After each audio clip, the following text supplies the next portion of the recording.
Hello and welcome to a video that is simultaneously kind of ironic and also something that will hopefully be one of my best, most important pieces of work. Today, we will be discussing the top 10 funkiest white boys in music history. Sounds like someone wants to get funky. I will now make it abundantly clear that if you can't tell by my wording, this is supposed to be a silly, lighthearted topic. While there is some semblance of a criteria that I'm going off of, the most crucial aspect is vibes. I will be more than happy to throw out my own rules if it makes sense in the moment to do so. Other than being white and men, which is the whole point of this because typically when you hear funky, you certainly should not think of white people. The musicians being discussed will have some kind of coolness / swagger to them. Maybe they have a distinct style sonically or literally with their clothes and whatnot. They have to have some great catchy melodies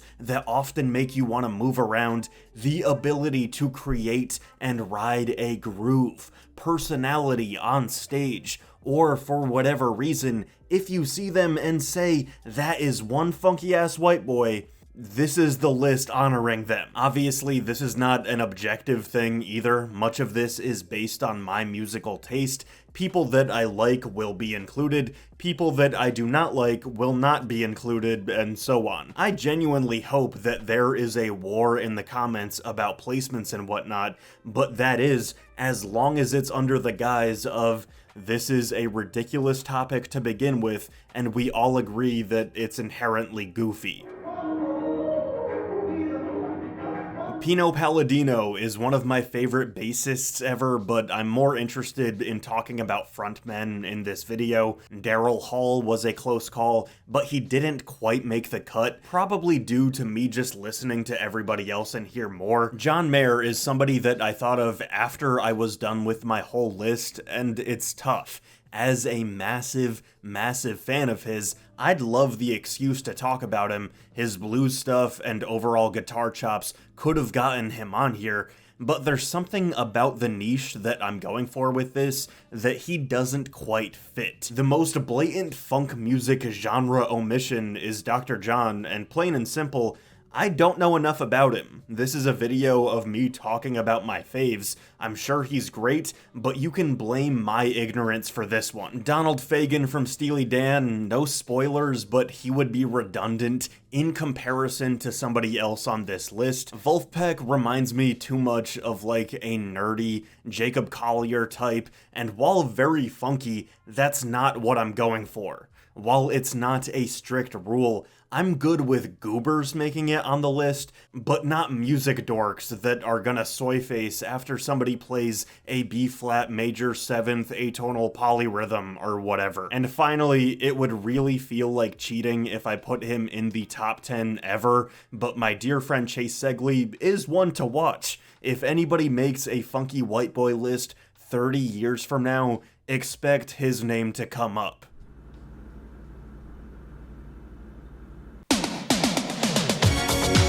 Yes, we're starting with the one and only Rick Astley. While he may be forever associated with the internet phenomenon known as rickrolling, Astley's contributions to the world of funk should not be underestimated. His silky smooth voice and undeniable, somewhat adorkable charm bring a unique flavor to this conversation. Tracks like Never Gonna Give You Up and Together Forever have become anthems of velvety nostalgia, permeating dance floors with a real sense of joy. And Rick's story is incredibly charming. He was working as a T-boy at a London studio for producers Pete Waterman, Matt Aitken, and Mike Stock, bringing tea to acts like Bananarama and Dead or Alive, though the intention of hiring him in this role was to break him out of his shyness and eventually give him a chance in the studio. When he was ready, he finally recorded Never Gonna Give You Up, of of which he said,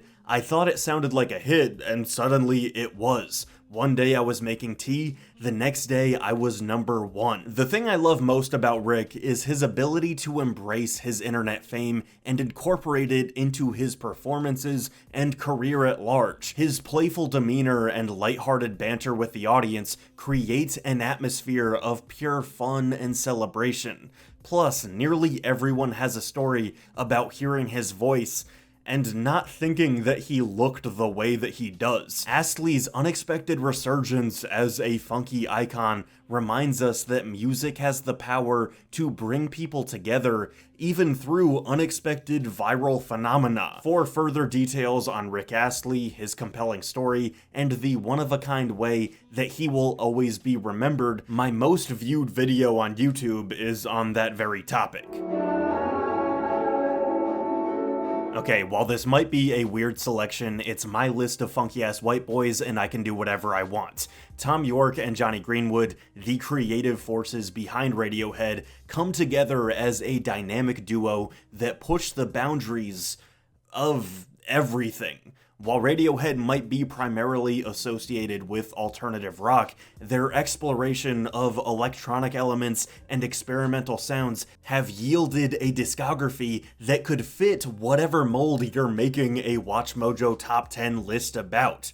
Most beautiful music ever, saddest songs ever made, funkiest white boys? Sure. Yorke's haunting falsetto vocals and Greenwood's virtuosic guitar/multi-instrumental skills create a dynamic interplay that is both enchanting and at times funky. Tracks like Idiotech and Everything in Its Right Place showcase their ability to create intricate sonic landscapes that blur the lines between genres. Their experimentation with unconventional time signatures and glitchy textures adds an element of unpredictability and feeling that slots into this list whether anyone in the comments is mad at me or not. Their willingness to embrace unique song structures and delve into uncharted territories is both a facet of funk and also adds a sense of excitement and innovation.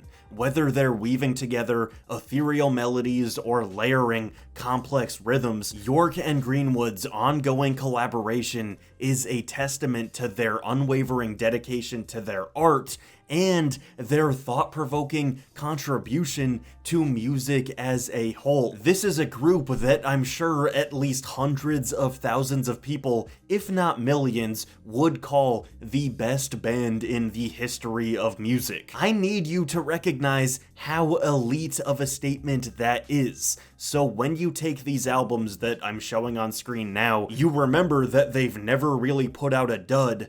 Maybe Pablo Honey, but still. And you take into account the side projects, Jonny Greenwood's scores, and all the things these explorers of sound have worked with over time, how can they not be on this list? You know what I mean? If you want some kind of parallel, imagine if you were making a list of the best action directors in all of film. The obvious examples would be guys like John Woo for his gunfights and crazy slow-mo sequences. James Cameron and Michael Bay used VFX and larger-than-life spectacle to enhance their work. AKIRA KUROSAWA would be the classic pick for his samurai stuff, but like, would you be mad at me for putting Quentin Tarantino on that list? In the same way that Radiohead is not a funk band, Tarantino isn't an action movie director, but they've had their moments with those niches that prove that they can hang with the best of the best in those fields. Even when their work doesn't have a funk or action tagline on it, the essence and spirit is kind of always there anyway. Also, go read this article by Yale African-American Studies professor Daphne A. Brooks on how Radiohead are the blackest white band of our times. Case closed. Court dismissed.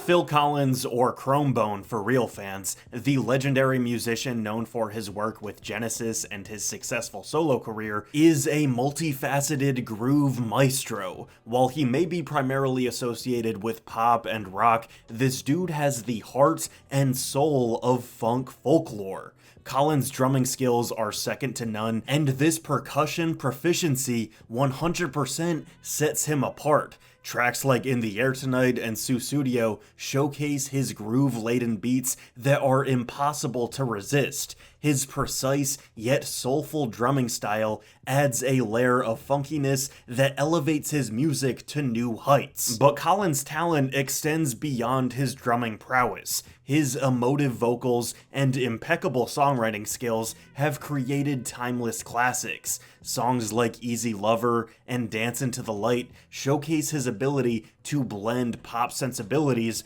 with irresistible funky grooves. Collins' versatile talents and his knack for delivering magnetic melodies make him an icon in my eyes, and more people should revere this man as one of the greats. Yet still, one of Collins' most appealing qualities is how normal he seems. He's always just kinda looked like someone's uncle. Go look at the scene in the Easy Lover music video where Philip Bailey teaches him how to dance, but put the man in front of a drum set and he ascends to true groove godliness. Also, since I know we're all thinking it and this sentiment has become more and more common throughout the years, he had no reason to go as hard as he did when he made the Tarzan soundtrack, but we're thankful every day that he did.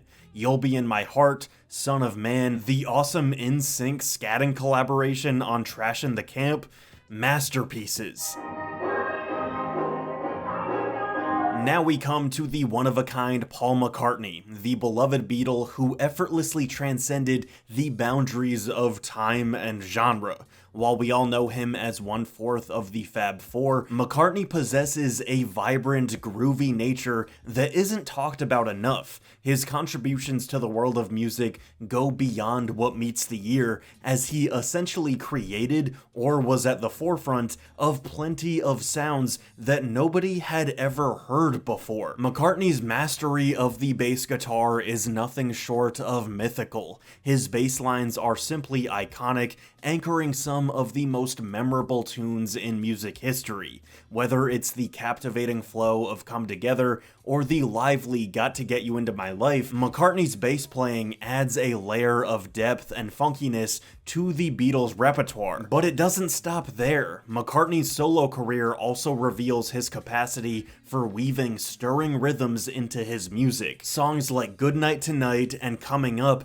demonstrate his versatility as he fuses funky vibes with his signature melodic brilliance. His innate knack for toe-tapping rhythms and catchy hooks is a testament to his timelessness and enduring influence. When it comes to performing on stage, McCartney is a force to be reckoned with. His engaging energy and undeniable charisma radiate from the moment he steps in front of a crowd. Whether he's strumming his guitar, belting out a powerful refrain, or engaging the crowd with his endearing banter, McCartney's presence is always a present. One record that I always recommend to anyone that hasn't heard it, Paul and Linda's Ram, is one of the most eclectic, uplifting projects that always reinvigorates me. Like I mentioned at the beginning of this section, the man just comes up with arrangements and sounds that I've never heard anyone else play with. And with that being said, Ram also emphasizes that Paul is simultaneously one of the goofiest men to ever live. I love him for it, but with his level of corniness, I can't in good conscience put him in the top placements where he might belong based on his funk potential. Speaking of corny, enter Justin Timberlake, the man who at one point in time straddled the line between pop, R&B, and funk with finesse. Featuring smooth dance moves and style that aged very strangely, Timberlake brought the funk to white America. His musicality and ability to captivate audiences with his spellbinding performances solidified him as the pale prince of pop. Timberlake's journey into the realm of being cooler than most Caucasians began during his time with NSYNC, but it was with his solo career that allowed his funky side to truly shine. Tracks like Sexy Back and Rock Your Body are groovy 10 out of 10 songs that bring irresistible pop melodies to beats that force you to dance. He navigates the intricacies of the genre with ease, delivering high-quality vocal performances that showcase his range and resourcefulness. During live performances from back then, with each and every dance move, he exuded confidence and a natural ability to command the attention of the crowd when he's not making attempts at beatboxing. 4, 3, 2, battle! It may seem strange to say at this point in time, but he was legitimately a universally loved sex symbol at one point. He was the man, though he's definitely done a lot that's left a bad taste in our mouth on the personal side of things, and his latest album is full of what can only be described as anti-charisma.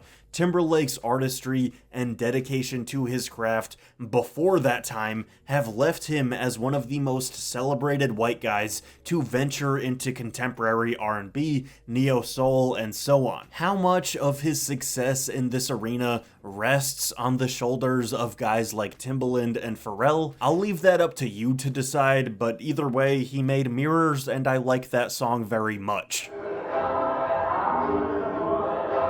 David Byrne, the innovative frontman of Talking Heads, is a true eccentric visionary. His unique blend of new wave, funk, and rhythms from all over the world creates a sonic landscape that was as unconventional as it was hypnotic. With his distinctive voice and quirky stage presence, Byrne brings a whole new level of wonder-bred funkiness to the table. Byrne's lyrics and vocal delivery are nothing short of extraordinary. He weaves intricate storytelling into these energizing grooves, and it's a testament to his genius. Tracks like Once in a Lifetime and Burning Down the House are kooky masterpieces that push the boundaries of what funkiness can be, incorporating diverse musical influences and whimsical lyrics. And obviously, Byrne's influence goes far beyond his songs. It's his unconventional persona, idiosyncratic showmanship, and visual artistry. Whether he's donning oversized suits or engaging in dance moves that shouldn't work but they do because it's him, Byrne's performances are a true feast for the eyes. Probably more than anyone else on this list, he is a true individual. He is singular, and his ability to captivate audiences through this offbeat charisma and bewitching spark solidifies him as a true titan in this field. If you have any doubts about that, just ask anyone who's seen Stop Making Sense, the concert film promoting their album Speaking in Tongues, and watch their eyes glaze over as they flash back to funk nirvana. This is the pinnacle of music being captured on video, ever.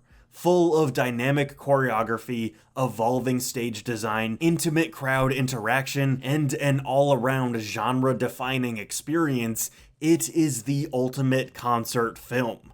And it's thanks mostly to this man. Now let me preface this by saying that jazz isn't exactly my area of expertise, but in conversation with the jazz people in my life, I was talked into the inclusion of the extraordinary saxophonist Michael Brecker. First off, this dude's resume reads like a never-ending list of hits. He was the go-to guy for artists across various genres, leaving his indelible mark on the music industry. From rock legends like Steely Dan to pop icons like Paul Simon, Brecker's saxophone skills were in high demand. The fact that he's been featured on over 900 albums, yes, you read that right, speaks volumes about his immense talent and versatility. But quantity isn't everything, and quality-wise, his chops were off the charts. Brecker's command of the saxophone was unmatched, and his improvisations could send chills down your spine. Whether it was a smoky club or a grand concert hall, his performances never failed to leave audiences in awe. His playing style was characterized by a powerful, soulful sound, and he had this incredible knack for finding the perfect balance between technique and emotion. Tracks like Some Skunk Funk and Slang are prime examples of his funky jazz mastery. I say this time and time again, but technical skill doesn't really matter much to me if there isn't the swagger or storytelling to stand alongside it. Over the years, Michael Brecker continually made people question what was possible with his instrument. His solos and improvisations left even the most seasoned jazz cats dumbfounded. He had this way of taking you on a musical journey, guiding you through complex melodies and unexpected twists with ease. It's hilarious going down the YouTube rabbit hole of fan favorite performances and moments from him, because I've never seen so many titles that are written like somebody is seeing God for the first time. When the solo is so heartbreaking, you reconsider life. Nobody wanted to follow a Michael Brecker solo. When you practice 40 hours a day, a genius of immense importance. This is a special way of giving someone their flowers. As I dove deeper into Brecker's music and legacy, I couldn't help but be amazed by the impact he had on the jazz world. His influence extended far beyond his contemporaries, inspiring countless musicians to push their own boundaries and embrace the funkiest parts of jazz. In this setting, he is the guy. When it comes to cosmic funk, Jamiroquai is the #1 name. Led by the enigmatic JK, this British band has been grooving their way through the scene since the early 90s. With their signature blend of synth-funk, disco, and acid jazz, Jamiroquai has created a unique sound that transports listeners to a funky dimension beyond space. JK, with his wacky hats and flamboyant stage presence, embodies the spirit of funk in every sense. His distinctive vocals soar effortlessly high over the funky beats, creating something truly contagious. Tracks like Virtual Insanity and Canned Heat are smooth odysseys that take you on a journey, infusing your senses with alluring rhythms and mind-bending melodies. Also, the band's dedication to creating a visually captivating experience is unparalleled. Their music videos are a testament to their artistic vision, with dazzling sights and detailed choreography that complements their funky tunes. It also emphasizes how they combine the stylistic with the artistic, with their aesthetics serving as a mirror to the music, creating a sensory treat. For a specific moment that they exuded their funkiness, might I direct you to the godforsaken Woodstock 99, a festival that was marred by many horrible things. Jamiroquai performing is one of the few true bright spots. During a time of Limp Bizkit and Korn, the guys are sick as ever. They go for like a full hour, and I go back and watch it a lot. While one could absolutely make the argument that JK and Jamiroquai deserve the #1 spot on this list, as they are the truest embodiment of funk music and obvious swagger, even more so than numbers 2 and 1, the musicians we've placed above them paved the way so hard for funky white boys across the galaxy, and therefore without them, we would have never gotten Jamiroquai in the first place. And P.S., is there anything that embodies the kind of white boy funk we're talking about more than the Napoleon Dynamite dance scene set to Canned Heat? Doubtful. Michael McDonald, the epitome of soulful white boy funk, captivates with his distinctively smooth voice and effortless coolness. His lush beard and feathery hair practically flows with the elements of rock, pop, and R&B we all associate with his music. McDonald's vocals possess an otherworldly depth and richness, evoking profound emotions with every note he sings. Tracks like What a Fool Believes, Yamo Be There, and I Keep Forgettin' showcase his ability to infuse soul into every melody, leaving listeners captivated by his soul-stirring performances. As a songwriter and multi-instrumentalist, McDonald's musicality knows no bounds. His keyboard skills and songwriting prowess add complexity and timelessness to his compositions. Watching his live performances on YouTube, I am actually mesmerized. It feels like a gift to watch him in action. With each and every note he sings, he connects with the audience, making everybody feel like we're a part of something special. Beyond his solo career, McDonald's work with the Doobie Brothers elevated their sound to new heights. Hits like Taking It to the Streets and Minute by Minute are songs that, I don't know, man. It's hard to even describe the lasting impact, the relevance for every generation, the instant serotonin flowing through my body as these tunes go on. It's transcendent. And while yes, we're fans of Steely Dan here, let's be honest and admit that the band isn't exactly known for their vocal prowess, and having a voice like Michael McDonald on keyboards and backing vocals is bordering on sacrilege, unless it's with Christopher Cross for Ride Like the Wind. But that's neither here nor there, and of course Steely Dan are legends in their own right, but I'm much more of a Mike guy than a Donald guy. The #1 funkiest white boy in music history, Robert Hunter Caldwell, aka Bobby Caldwell. We are talking about a man that grew up being friends with Bob Marley. We are discussing a human that was known in Japan as Mr. Adult-Oriented Rock. This is a guy that has been sampled by Tupac, Aaliyah, Common, Kendrick Lamar, Biggie, and many more. This is a man that has spawned an entire genre of YouTube videos where black people react in shock and awe as they find out for the first time that he is a white man. He is the king of this. When it comes to a little bit more of a hidden gem, Bobby Caldwell shines like a sparkling disco ball. This white boy funk phenom has a voice so velvety, it could soothe the most restless souls. Caldwell brings together elements of funk, soul, and jazz, and it's worth noting that he has intriguing influences, being that he loved a lot of Haitian and Latin music when he was coming of age, but also had experience in country and classical too. One of the only people in human history that pull off a fedora this well,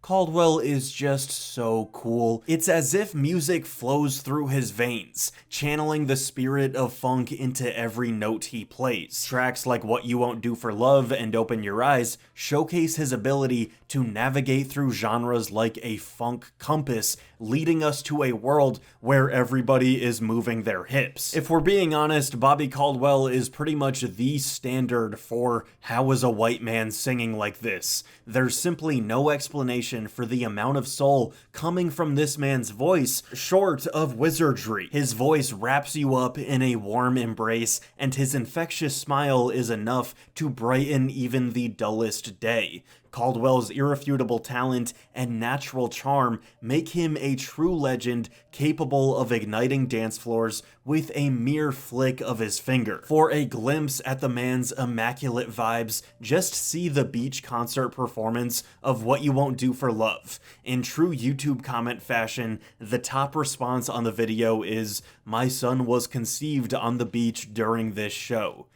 Thank you, Bobby Caldwell, for this man's life, and undoubtedly countless others too. While he may have more of a low-key cult following than some of the international superstars on this list, he is more than deserving of this #1 spot. You whistled your way into my heart, your vocal prowess is understated in a way that multiplies the intimacy times 10, you've done it all, and you will never be forgotten.